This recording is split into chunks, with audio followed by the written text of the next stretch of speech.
Hi Air Sign, Aquarius, Gemini, and Libra. Kumusta po kayong lahat?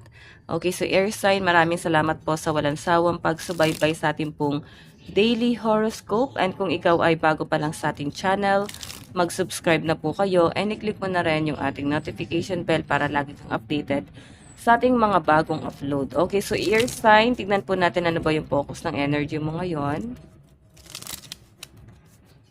Air Sign. Focus ng energy mo ngayon.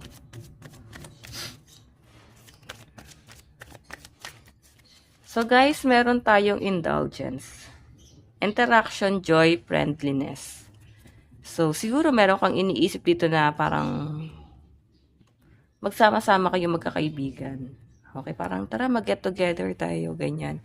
Or pwede meron kayo guys pag-uusap na ng kaibigan mo na parang mag-inuman, mag-celebrate. So baka meron kayong isa-celebrate. Okay? Or pwedeng nagkayayaan lang guys, no? Kasi matagal kayong hindi nagkita-kita. Okay? Or baka naman guys, ayan, ano ba tawag dito? Bridal shower ba yan? Kung meron kang kaibigang ikakasal, baka, ayan, kasama ka rito, maimbitahan ka sa bridal shower na yan. Okay? So maganda naman guys, yung nakikita ko, yung iba dito guys na introvert, ayan sinasabi dyan, marami kang pwedeng maging kaibigan kasi sobrang gaan mo daw sa pakiramdam. Yun nga lang guys, siguro hindi ka marunong mag-approach. Okay?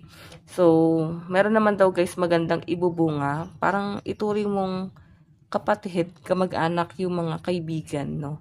Like, yung mga bago. Yung mga bagong nakikita ko rito guys. Okay? Tignan pa natin guys. Sasabi ko na ba lucky number mo is 47 and 15.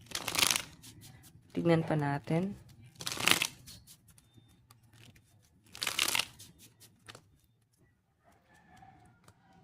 Okay.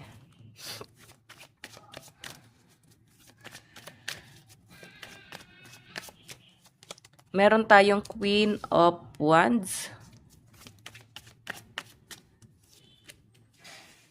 Okay. Oh, parang biglang nawala ng pag-asa ang mga ear sign. Kung ano man yung pinupurso mo, actually passionate ka dun sa bagay na yun, pero parang bigla kang nag-bloom sa ibang bagay, yung hindi mo pa guys ine-expect, or bagay na hindi mo naman guys pinangarap sa buong buhay mo, parang doon ka pa guys mas nagiging successful. So kung ano man yung gusto mo mangyari talaga sa buhay mo, passion mo, hindi siya guys talaga nangyayari. Okay? Meron tayong, ay no, Five of Swords. So, alam mo parang sobrang private ng buhay mo.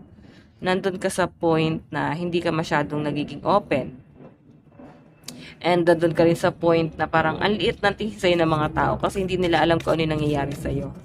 Okay, anong meron ka? Ano na ba ang ganap sa buhay mo? Tignan pa natin. So guys, meron tayong the sun. Di ba ang ganda nito? Joy, success, celebration, and positivity. Napakaganda nito ear sign, no? Ituloy-tuloy mo lang to air sign kasi sa pinapakita sa akin, merong magandang ibubunga talaga lahat ng paghihirap mo and lalo na kung nagkakaroon ng opportunity sa inyo. So, i-pursue mo lang yan guys. Kasi siguro ba kaya hindi guys ikaw nagiging successful doon sa pinupursue mo before kasi hindi yun yung para sa inyo. Hindi ka talaga tinadhana ni universe doon. Okay, parang dinala ka ni universe sa ibang bagay na mas kapaki-pakinabang and 'di ba, mas matutuwa ka. Okay? Tignan pa natin. Okay, air sign.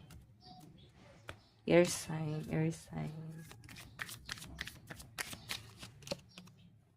Meron tayong Queen of Wands. Actually, ito guys na nakikita ko parang ngayon, masaya lang yung energy mo. Baka meron kang makakausap na isang tao na parang bang napaka-masayahe, napaka-open-minded. Makakagaanan mo agad ng loob ng taong to. Okay? Pwede sa mga client or customer to. Tignan pa natin. So guys, meron tayong Ace of Cups. So nakikita ko dito ear sign, ayan, marami ka magiging pagod dito as in, sinasabi ko nga sa inyo, kailangan magpahinga ka. Sa pinapakita sa akin talagang sinasagad mo yung energy mo as in pagod na pagod, antok na antok. So isipin mo na lang guys, kung ikaw ay nagbabiyahe, mahirap matulog sa daan guys. Alam mo yun paano mo bibit-bitin yung sarili mo pa uwi mag-isa. So, mag-iingat ka guys, hanggat maaari, huwag kang magpupuyat kung alam mong meron kang biyahe ngayong araw. Okay?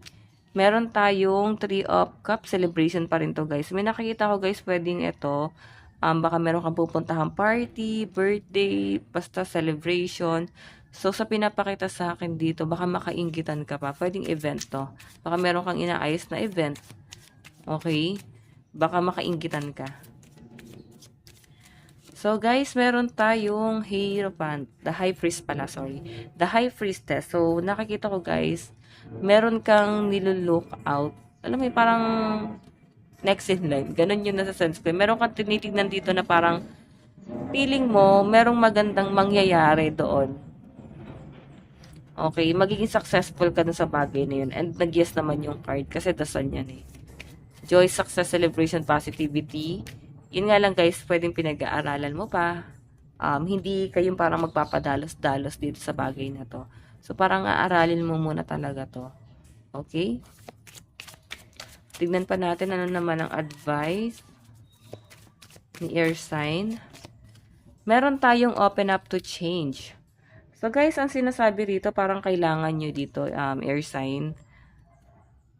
Siguro hindi ka ganun ka-vocal, no? Like, hindi ka nag-open masyado ng problema mo sa family mo. So, parang magugulat na lang yung family mo. Bakit parang lagi kang galit, lagi mainit ulo mo. Feeling nila meron kang pinagdadaanan na malalim. Okay? So, ear sign, ang problema ka sa inyo, maging open ka. O baka talagang meron kang pinagdadaanan. Baka may mga buntis dito. Yan. Diba? So, baka meron kang paghahandaan din. Ito nga, parang kasal. Baka ikaw tong ikakasal, guys. Okay? So, air sign, ito lang naman po ang inyong reading. Bukas po ulit. God bless and love you all. Bye-bye po.